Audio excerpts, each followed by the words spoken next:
It won't be long now till you're standing in your school building with your staff for the year. Good chance that will include one or more new teachers. How are you and your school board preparing to guide or shepherd your teachers? Are you committed to finding a way?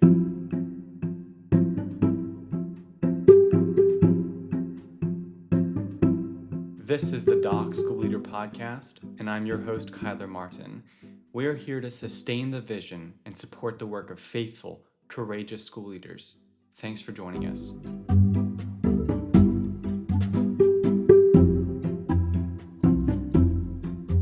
This isn't the first time we've heard about shepherding in relation to staff care on this podcast. It's a powerful metaphor. In this slightly shorter episode, Daniel Horst focuses on what this kind of care and leadership looks like when working with new teachers. He speaks with a deep concern for helping bring new teachers through the dangers and snares of the first years in the classroom and make it a journey of joy. Daniel is in his 70s now, with many years of experience serving on school boards. He also brings the perspective of someone who has had several children enter the classroom. In an interactive time leading up to the part of the presentation that you will hear, Daniel worked with the attendees to diagnose what contributes to what we might call new teacher syndrome. Here's what they came up with. One, disoriented by all the first times of doing things. Secondly, they're inexperienced. It might be their first job. Generally, they don't bring parenting experience. 3, they are now loaded with responsibility. 4, they tend to have unrealistic expectations for themselves and their students. And 5, they bring a potent mix of inspiration and apprehension. Daniel responds by outlining 2 main responses or roles that school leaders can make. He paints a picture where the new teacher lives at the intersection of the care of a mentor and the oversight of an attentive administrator or school board. Here's Daniel.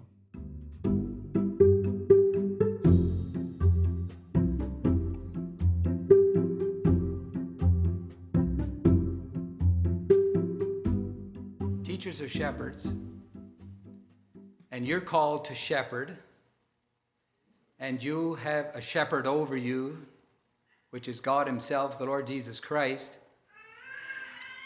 And as administrators and principals and parents, we are shepherds, but I like to say that we are servants.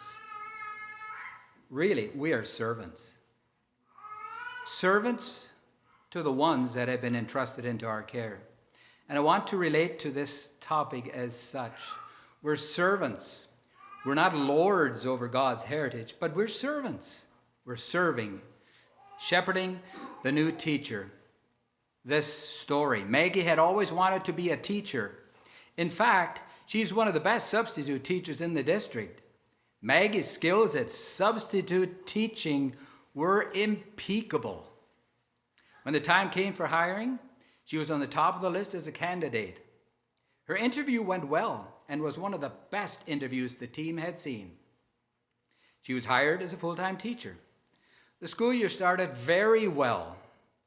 The students and parents loved Maggie, and it appeared that she was doing a good job. What was not noticed was Maggie's mounting frustration and anxiety at trying to keep up with the children, plan for her lessons, turn in the needed paperwork, and still be an effective teacher.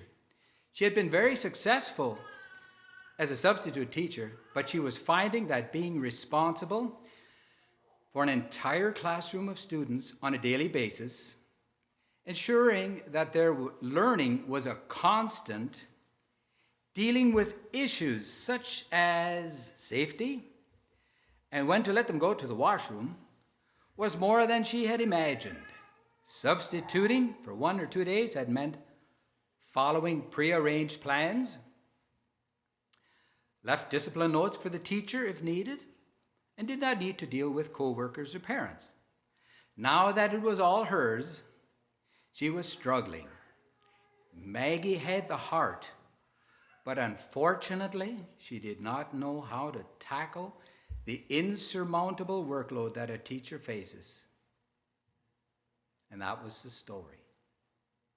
Wonderful talent, tremendous potential, but she got snowed under.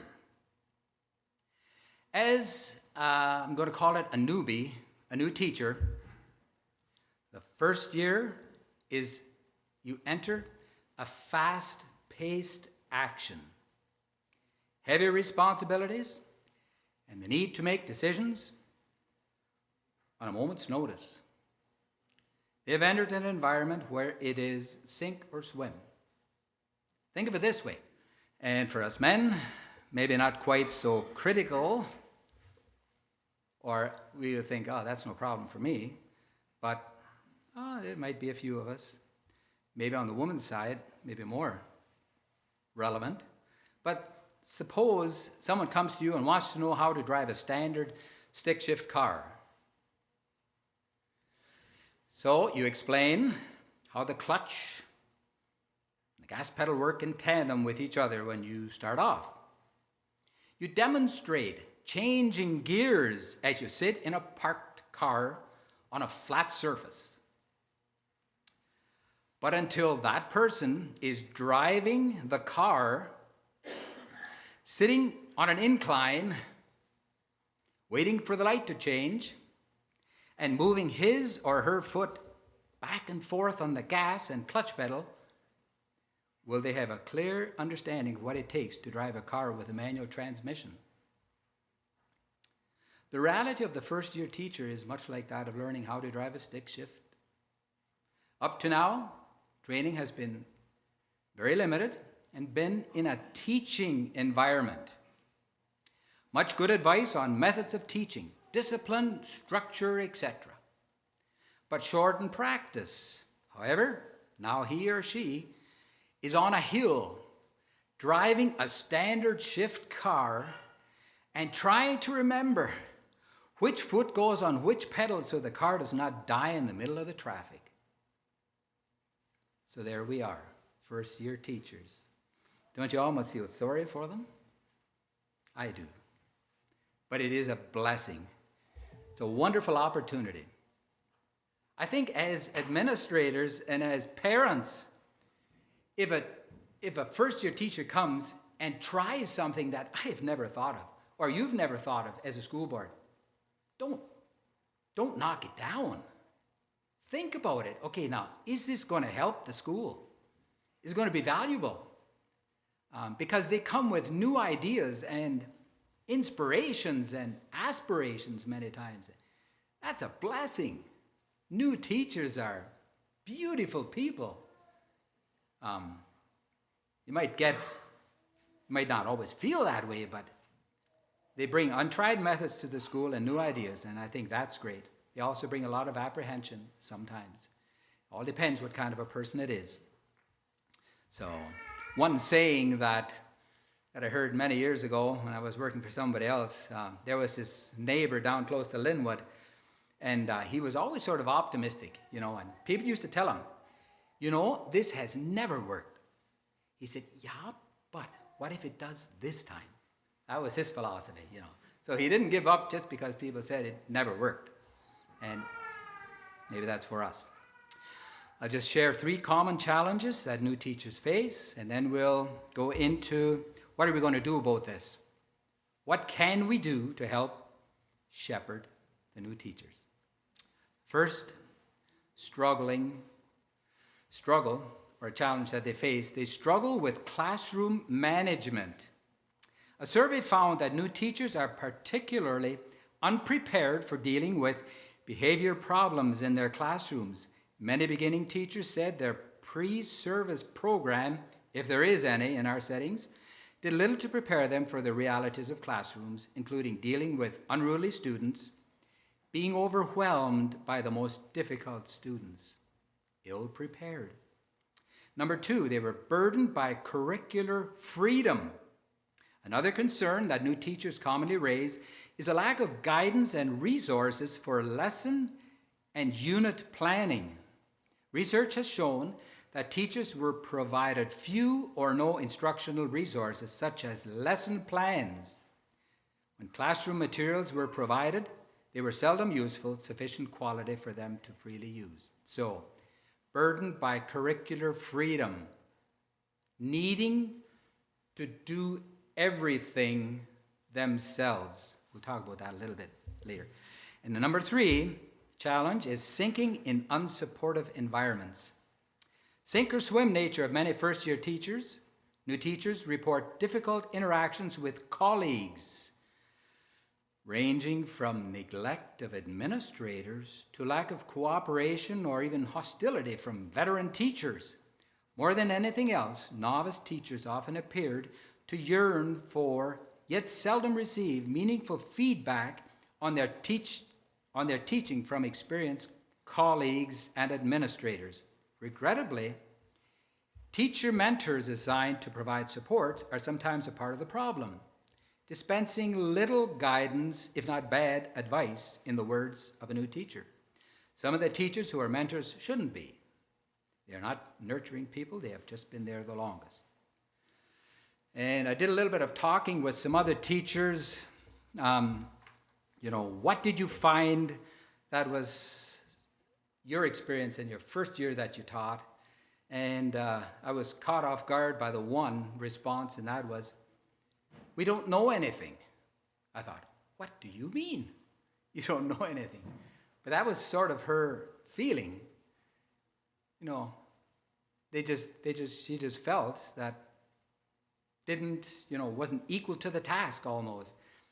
So we do our hiring, minimum age of 18. We have a few things that they need to be good at. They need to meet the minimum requirements, apt to teach, and the list goes on. And if they say yes, they're hired. But these new teachers, what are we going to do? They're hired. Now what? I'd like to suggest, first of all, that if we're going to make that first year for them effective and fruitful for us and for them, as administrators and as mothers, you need to have a shepherd's heart. If you're not going to deal with the teachers as shepherds, it's going to be a difficult time for everyone involved.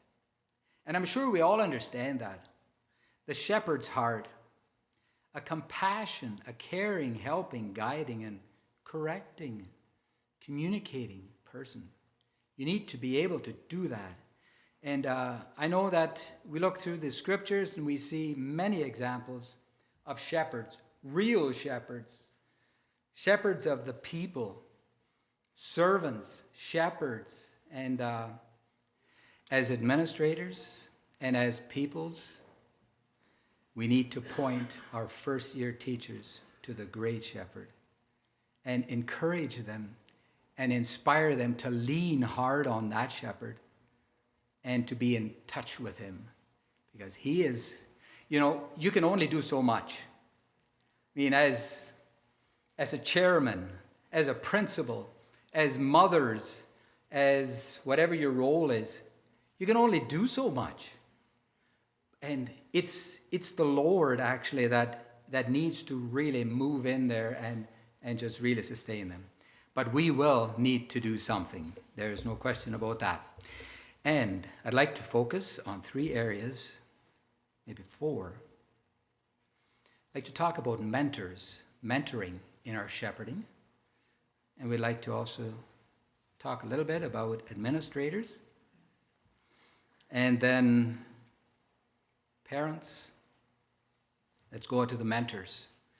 Shepherding through mentors. And that is, this role, I believe, is very important for first-year teachers. A designated person to look after them, in simple words. Someone that is for them. A designated person. Someone that they can come to and that goes to that first-year teacher. And there's a number of points under the mentorship. Number 1, in shepherding through a mentor. Build the relationship first. You're not going to be effective as a mentor, or your mentor that you assign to a first-year teacher is not going to be effective unless there's a relationship between the mentor and the mentee.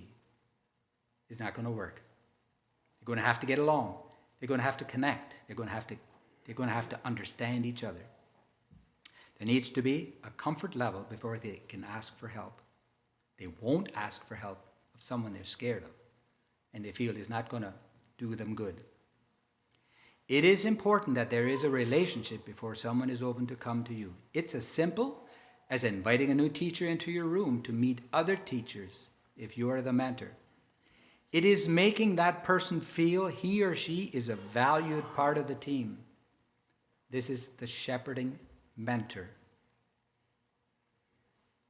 Number 2, as a mentor, you're working with a first-year teacher, and pick one goal at a time as a mentor. One that has instructional consequences. One goal at a time. And that might not always be easy to do, but one thing at a time. Another thing, be there as often as you can. Showing new teachers the ropes, helping them meet deadlines, being a sounding board, and observing. It is hard to help fix what you do not see. So, be there as often as you can. Instructions for the shepherd mentor. Be there as often as you can. Another thing is listen. Listen, listen. Often it's difficult to not give advice, but to listen. There is an aspect to let new teachers come to their own realizations and conclusions. Sometimes all they need is somebody to listen. Just listen to me. And I think as men we understand that. We want to fix, here's something and well, let's fix. Let's give the solution. I have to say something right away. Listen, if you're a mentor. Track progress. Be a mirror, be the mirror. And newbies cannot see the forest for the trees. Help them to see progress from 1 month to the next. And be real. Show your own weakness. And let them know that you've been there. I can feel for you. I know what it feels like. But there's a way through this. We'll make it. I've had that too. I've been snowed under by checking. I've been, bogged down with discipline things. But we can do it. Show them your weakness. And another thing, don't micromanage. I think sometimes that can be a tendency, We want to allow for mistakes and corrections. Let them make some mistakes. And don't micromanage. Encourage personal incentives. Be a positive influence, not down in the mouth. Don't talk about all the troubles, but just be a positive influence for good. And as far as feedback, give bite-sized feedback, not a sea of red ink. You know what it feels like as a student? You have X's all over, red X's all over. Don't do that with a first-year teacher. If you're mentoring them, bite-sized, manageable pieces of feedback. Give plenty of positive feedback first, then limit yourself to 1 or 2 pieces of constructive feedback.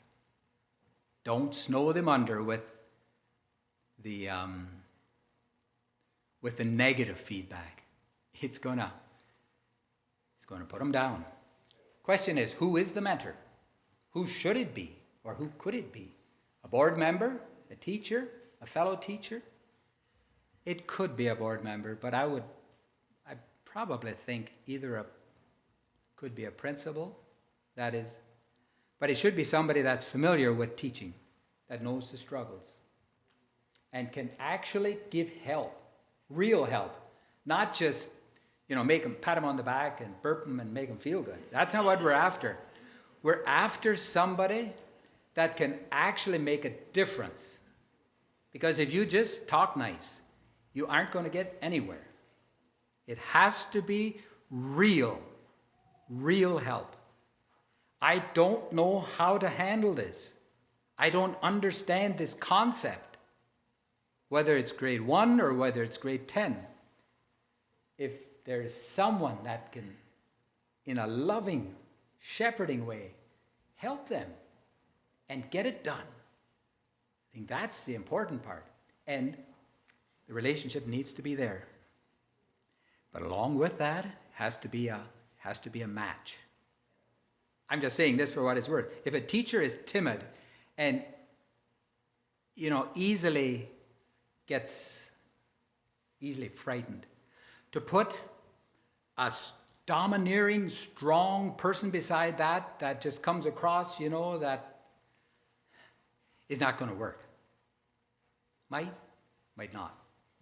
But it has to be somebody that the person that is being mentored feels good about. And if they don't, and if you've started the mentor program and you're seeing and you get feedback from the teacher, I don't feel good about this, do something. Don't just think about it, but do something. Do something positive and change whoever it is that's doing the mentoring, because it's not going to fix itself. If that's the kind of a feeling that it is, it has to be a good fix. Should go on to the next thing, the administrators, and that's the school board. What is your role in this thing of shepherding the teachers? Well, it's similar to a mentor, but it's probably different. It is different. I would say stay in touch with the first year teacher. Visit the teacher and become familiar so that when you do visit, it's not a strained atmosphere, oh, what are they after now? What did I do wrong now? But we're friends. We're brethren, we're sisters, we're just doing our job, that's all. And before they start, maybe give a tour of the facilities. Do something. Show them where the classroom is. Show them where the supplies are. Show them, get them informed. Give them a tour. Maybe a show and tell, and just give them all the information surrounding that. And another thing, give the teacher a copy of school objectives and guidelines. Inform them. What do you expect? What are they expected? Maybe that should be at hiring time. Another one that wasn't original with me, but provide daily plans and class routines. Now this was a new thought for me. I'll try to explain it quickly. First year teacher comes and I think sometimes they need to figure out, what am I going to teach when and where and all of that.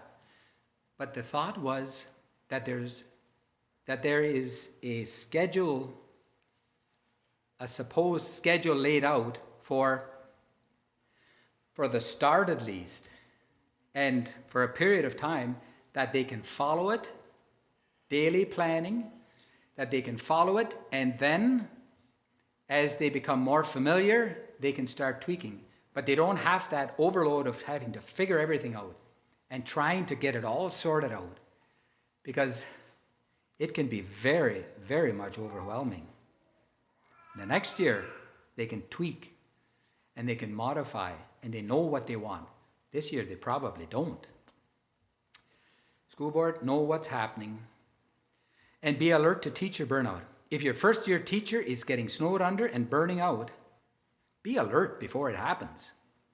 And I would say long before, and that's where the mentor part comes in. Reasonable workloads. Do we sometimes overload the first year teachers? Maybe. I think we do. They're still learning how to teach. So we give them grade 1, grade 2, maybe grade 3 or 4. I don't know what you all do, but teacher overload can be a problem.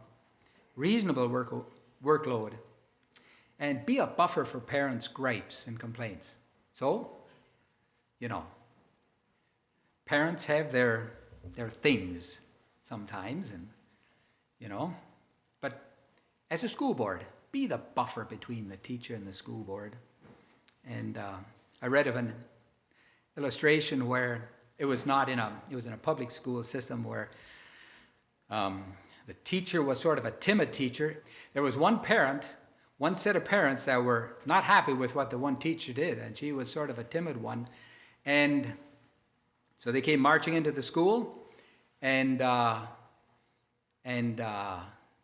had their thing that they were going to unload with the teacher. And so, okay, got to go down to this other room and have their talk. The principal saw what was happening, so he followed, and he went down, and he stood right there with them. And so this father, I think he unloaded what was on his mind, and it wasn't going to be a good scene. And so the principal stepped between the parents and the teacher, and he said, "This is not what we do at school here. You've violated respect.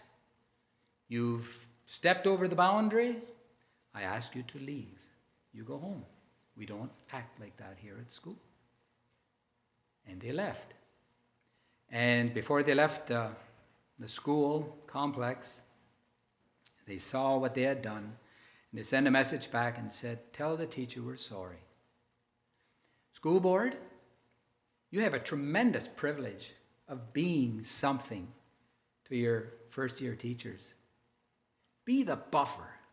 Don't let them get knocked around. I think that, and as non-resistant people, we say, we don't stand up and we don't say, "Now, you leave." We never do that. But maybe there's times for that when we can take it for what it's worth. So, shepherding. Have a heart. Have a heart for your first-year teachers as administrators and as mothers. They've got a big job. They've got a lot of responsibilities, and it's not all easy. And give them the helps and the practical helps and all of that they need. And thinking of the principal's work, sometimes the principal is also involved in shepherding and helping to see that things are going right, and just to be involved. Faculty, well, teachers can also help in this shepherding. But it can also be, or fellow teachers can be a source of inspiration, They get together after classes and download. They all say what's happening throughout the day. After school sessions, socializing and just maybe drinking coffee or having something to eat that the parents brought. It's a great time. But for some teachers, they see the cup half empty. And they're sort of down in the mouth. And they get, and they sort of spread that atmosphere, poor me, poor us. And, it can be that kind of environment. So for the faculty, time of sharing troubles and trials can be okay, but don't wallow in the dirt. Makes a negative impact on the whole. Just be positive, even in the midst of the worst of situations, what you would think. Parents, you all have a part of shepherding. Whether you're a mom of a school teacher, listen to your child when they come home from school. Pay attention to what they're saying and take a real interest. Dads, and what's my daughter or my son going through? And take an interest in their work and in their struggles. And it's a beautiful opportunity to connect and to help. And along with this, as parents, it's a beautiful opportunity to just be there for them and to help them, to make it a success. Another part of this shepherding thing, I think, is the parents of the school. Make the parents allies and helpers.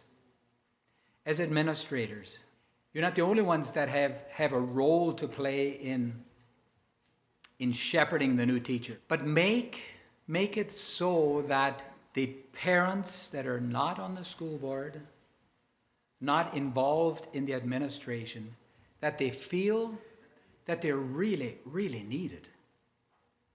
We need you. Maybe ask them to do different things. Maybe projects. Maybe something, to relieve the pressure of this first-year teacher. Just get more people involved and make them an ally instead of an enemy. Sometimes we view the parents as, we have to walk carefully, we have to be careful, they'll get us. No. They're allies. They're an integral part of the school, and they're an integral part of nurturing the first-year teachers. If the new teacher is worth saving, and you know that with just a little guidance, he or she will become an effective teacher, find a way to save the lost one.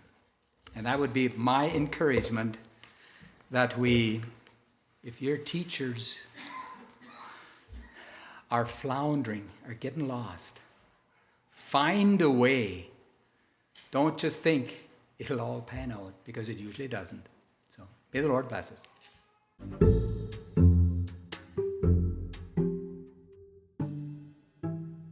Thank you for listening to this episode of the Doc School Leader Podcast.